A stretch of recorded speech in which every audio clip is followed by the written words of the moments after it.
Is practicing the law lucrative? Is it well paid? Is it giving the needed salary structure? The profession is a loud profession. Okay. So anytime people are called to the bar, all the highlights and the spotlights gets onto the legal front. And they mention the number 1,000 people, 800 people, and they say all these people. But look at the number of even district assemblies that we have, and none of them have lawyers. Yeah. Lawyers are needed everywhere. It is out of these lawyers that some become judges. Yeah. It is out of these lawyers that some people become law enforcement. It is some out of these lawyers that even have ministers, parliamentarians. So when you look at the legal practice proper, you don't have a lot of people doing the practice, even though they are lawyers. Yeah. From 1884, and I stand to be corrected, the fact that I'm hearing is that the lawyers that have been called in Ghana are not more than 11,000. At a point before, even 5 years ago, all the lawyers that have been called in Ghana were not even up to 7,000.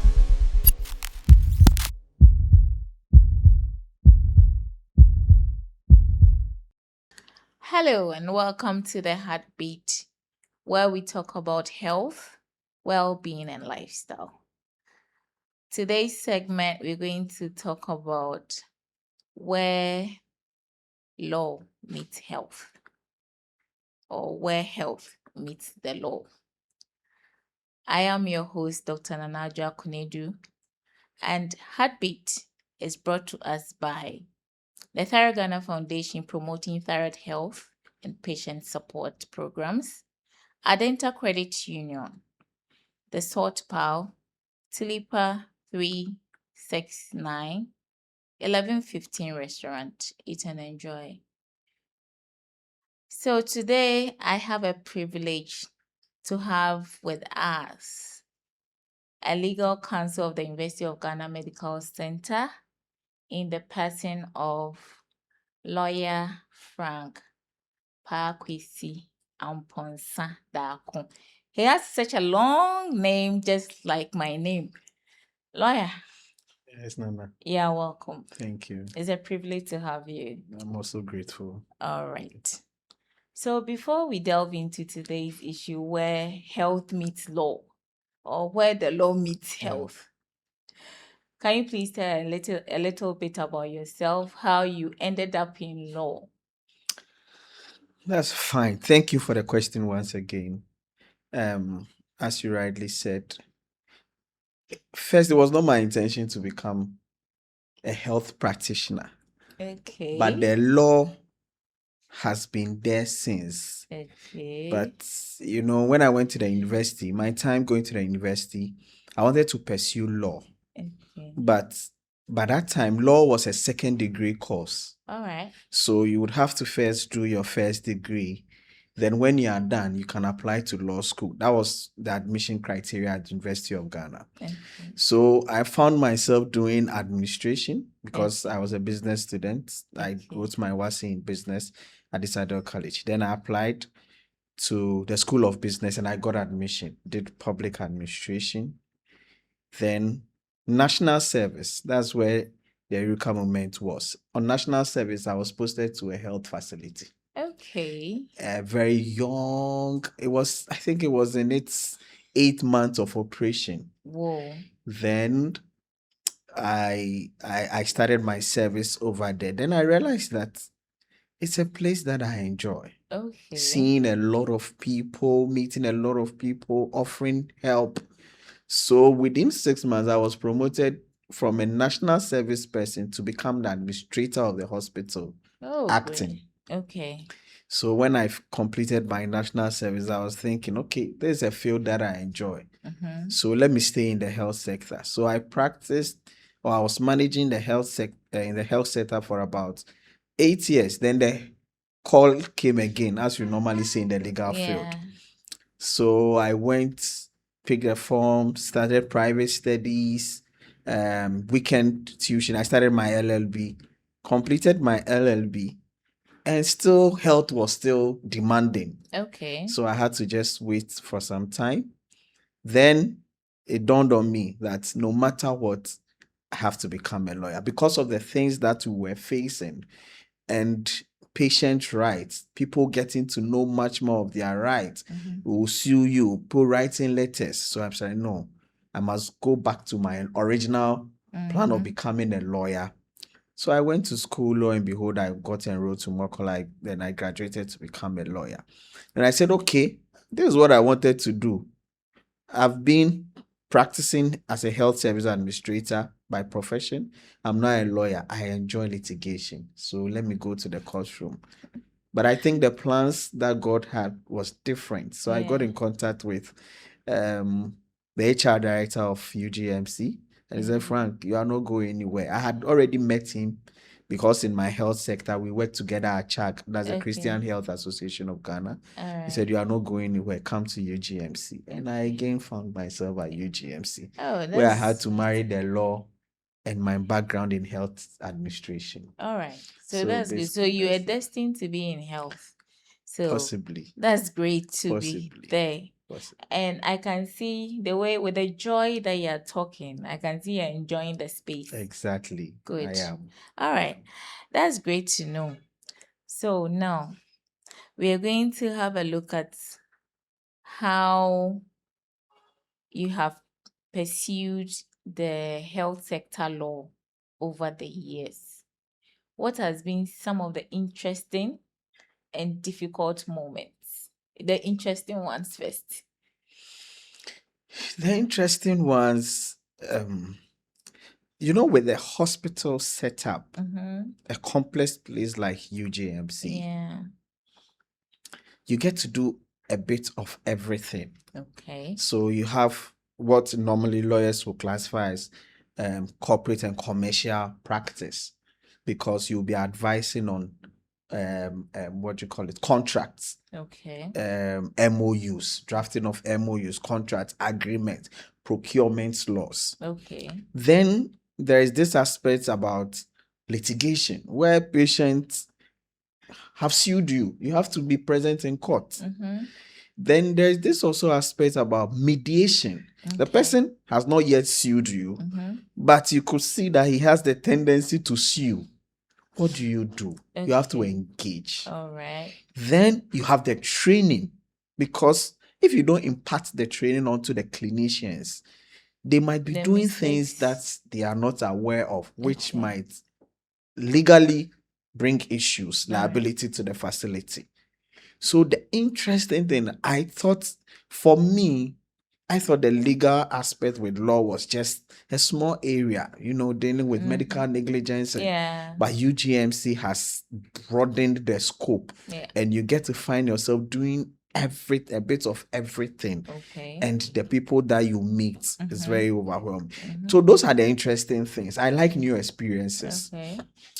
The difficult ones is when the challenging ones is when you are always expected to give the spur of the moment advice. Okay. So it's like you're on call. So on call in medical practice means that you're a specialist. When they have issues.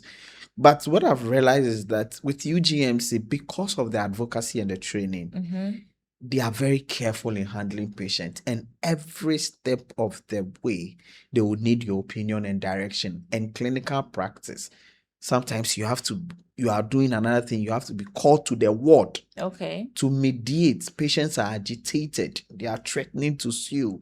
The doctor is in a dilemma as to whether to do what the patient is saying, okay, or what the family is saying, okay, against what the institution wants also from. Saying. And at times you're always in a dilemma. So the on-calls, the spur of the moment advice is challenging, but we enjoy it.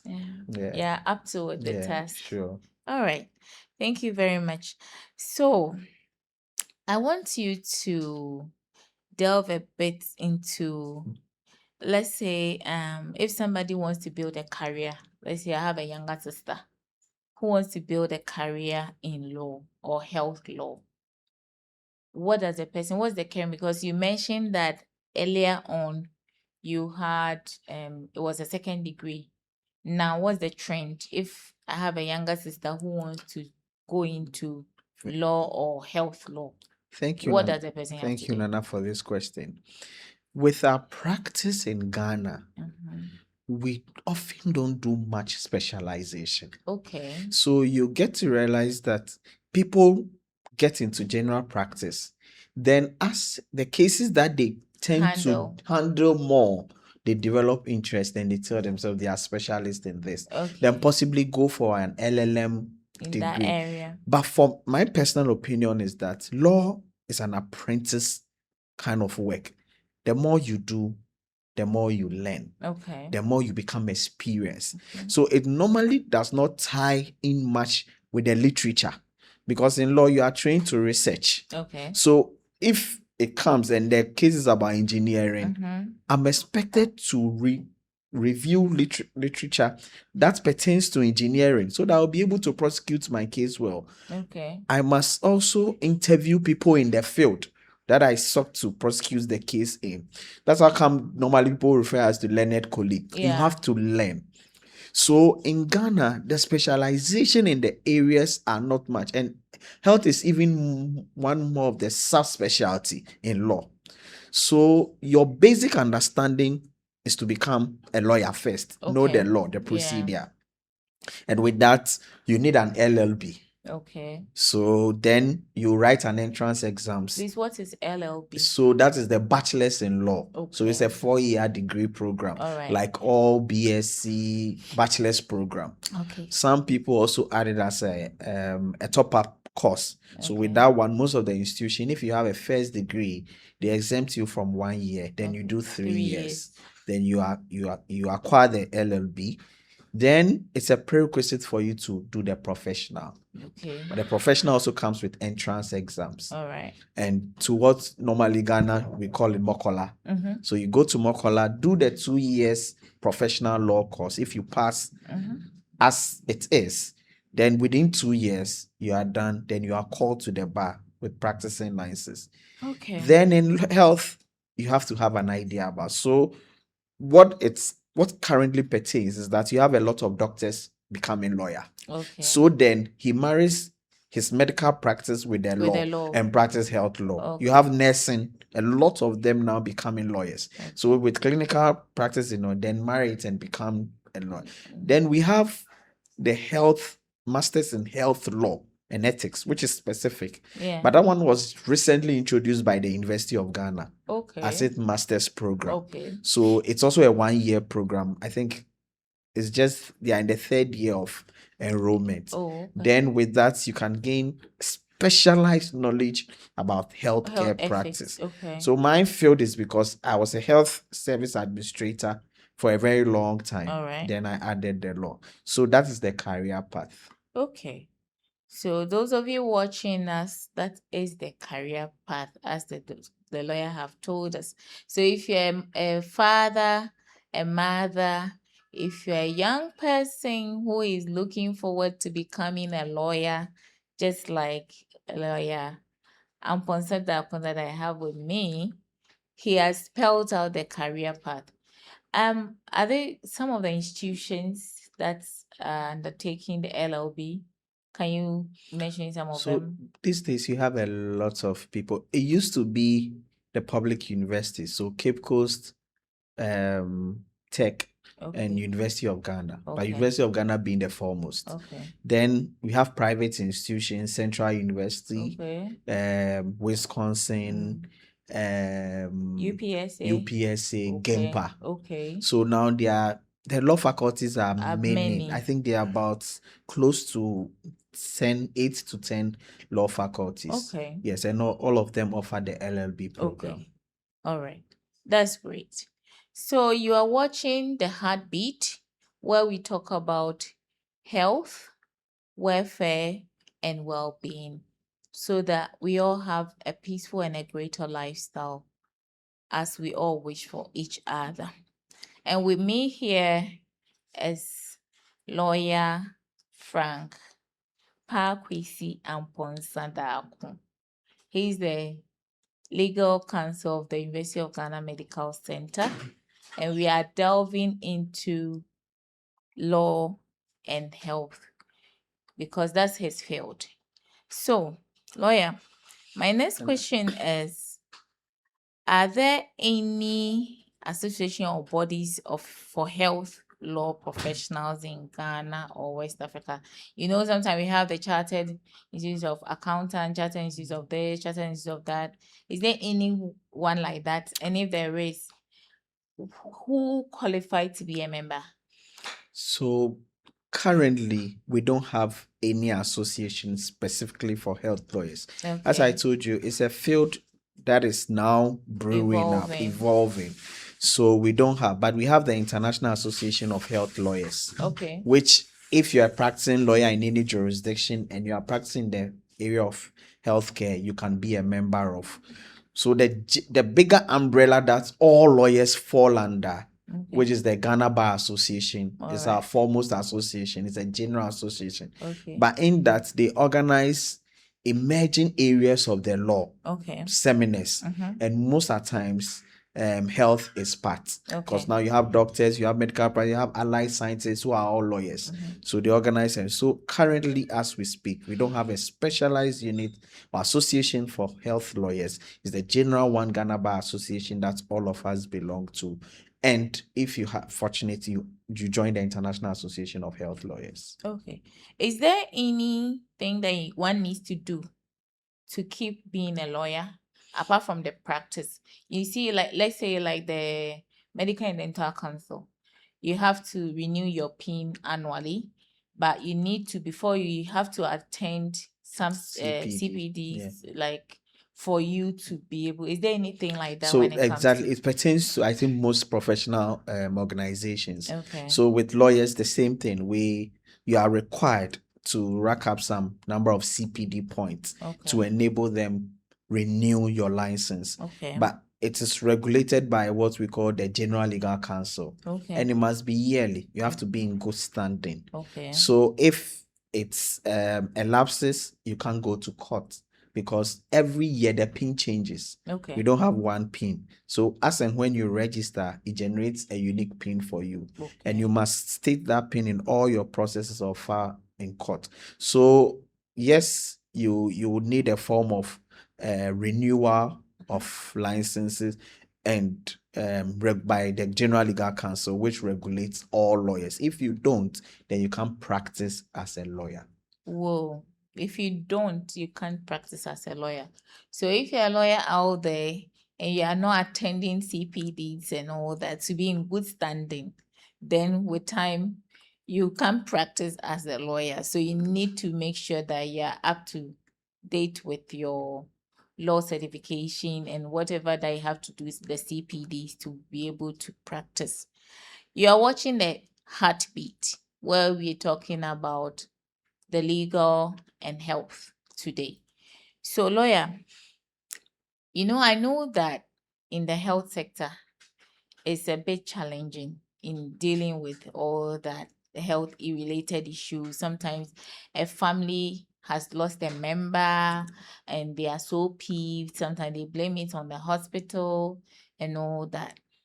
What motivates you to do what you are doing? Because it can be you are not the one who has caused that, the issue, but you have brought into the middle. Yeah. What motivates you to keep doing what you're doing? See, as lawyers, your foremost fidelity is fairness. Okay.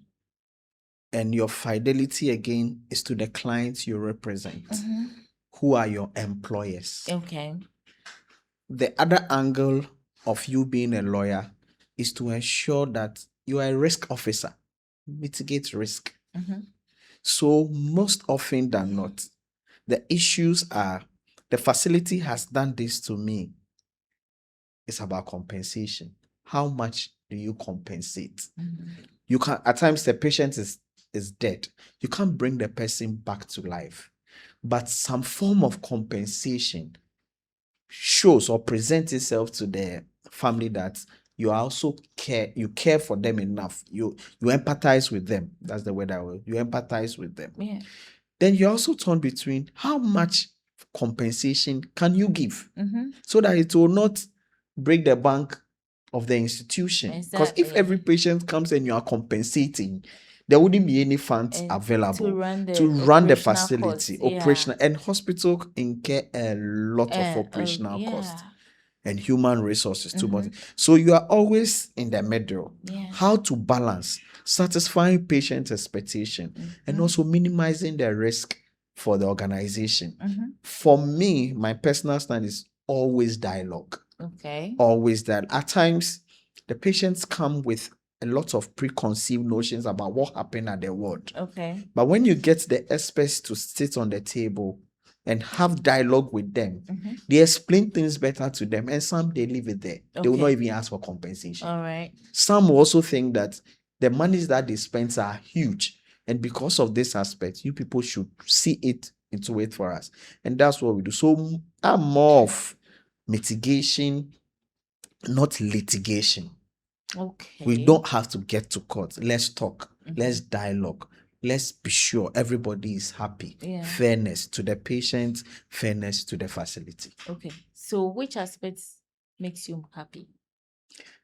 The thing that happens when people, you make a settlement and everyone like, lawyer, thank you very much. Okay. Lawyer, can I have your card? Okay. Lawyer, next time when I have another case and it is not this one, I would I'll call be. you. And when it gladdens my heart. Lawyer, thank you for listening to us. And most of the meetings, like UGMC, as we rightly said, most of the meetings are set up by my office. So you first engage them. And they're like, hey, lawyer has called me. Which institution? Yeah. And for a lawyer to call them, it just shows that, hey, somebody, excuse me, up high the organizational ladder is interested in solving their issue. Great. So it makes you happy that you're also in your small way building the image of the hospital. Then you have management who also commend you. But when the issues came up, they thought this is taking them to court, but they are not going to court. They are happy. So that is what motivates. That makes me happy. Oh, great. Okay. So that's what makes us happy when we are able to mitigate, when we don't go to court and we are able to satisfy all parties concerned. The appreciation that we get from all parties is what motivates lawyer to keep doing what he's doing. You are watching The Heartbeat, one heartbeat at a time. My final question to you, lawyer. At this moment, we hear a lot of people are being called to the bar. The numbers keep increasing. Do you think that there are a lot of lawyers out there enough, or there are too many? Looking at the number of years you've worked, do you think that a lot of lawyers coming up now? I think there was a news item that all the institutions can have the professional then they in write, their institution, then yes, they then write they write national bar exams, exactly like how with American. a new one that's trending now. What's your take on that? What's your take on that? My personal opinion, and this does not reflect the whole legal thing, but we've had discussions in it. And simple statistics. Law was received from the Commonwealth, as in England. Okay. In Ghana by way of colonialism. And with the advent of the first lawyer being Mensah Saba, Ghana used to attend its court outside Ghana, England.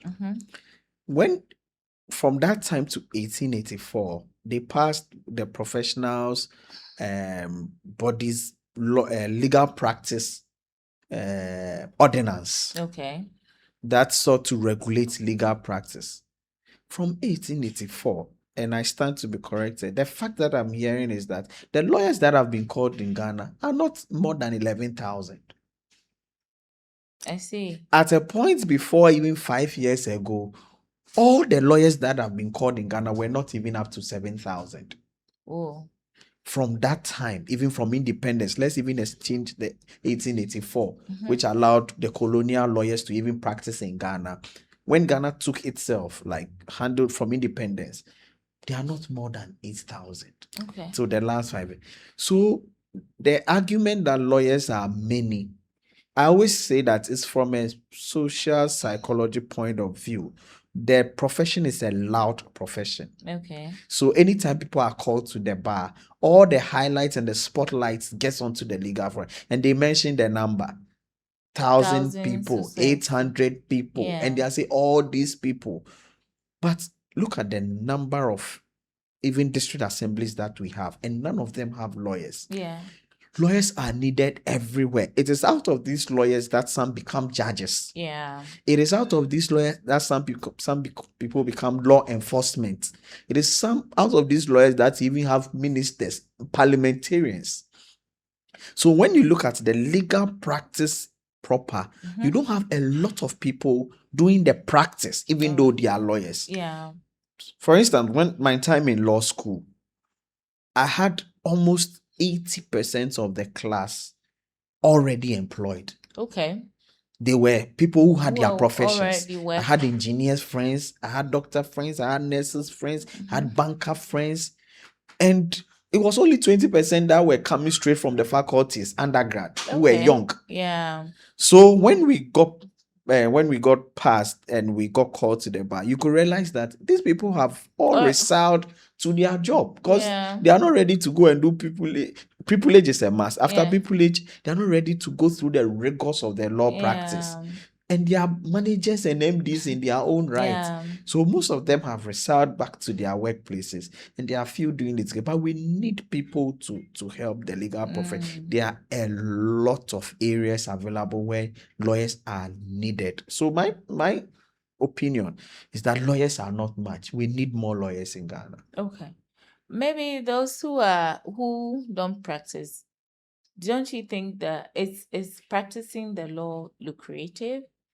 Is it well paid? Is it giving the needed salary structure and everything? So as I told you, I said that the law, for me, I see it as an apprentice job. It's a vocation. Yeah. The more you do it, the more you become experienced. It is not for nothing at all that somebody who learns fitting has to go through 2 years under a master, or carpentry, 3 years under our hairdresser to become experienced. Yeah. So in the category of a young lawyer or inexperienced lawyer, the remuneration is not so much because you don't know people. You are not learning the ropes and you need to learn the ropes. You need the skill. It's not the books. Law is not this book. The procedure in itself is more than the substantive law itself.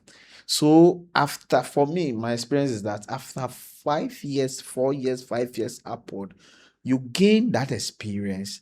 You gain the trust of people around you and you are referred more cases and you get money. So it is lucrative after a point.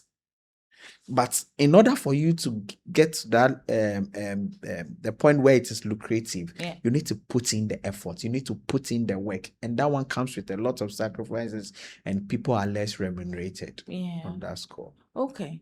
So those of you watching out there, if you are into the the law profession, you should be ready to be an apprentice, to understudy, to work without really expecting much. But when you become the experienced person, that is where you get more referrals and you get more paid. Just as we've heard from lawyer Frank Parkwisi Amponsadako, Legal Counsel, University of Ghana Medical Center, UGMC, as we affectionately call it. And I am your host, Dr. Nanadra Kunedu. This is the Heartbeat, one heartbeat at a time.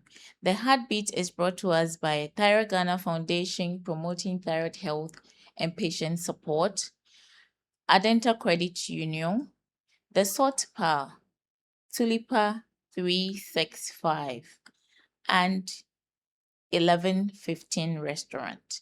If you want to support us, feel free to comment below this and we would reach out to you. Please subscribe, share, comment, and we will bring you all your answers from lawyer. Put all your questions there.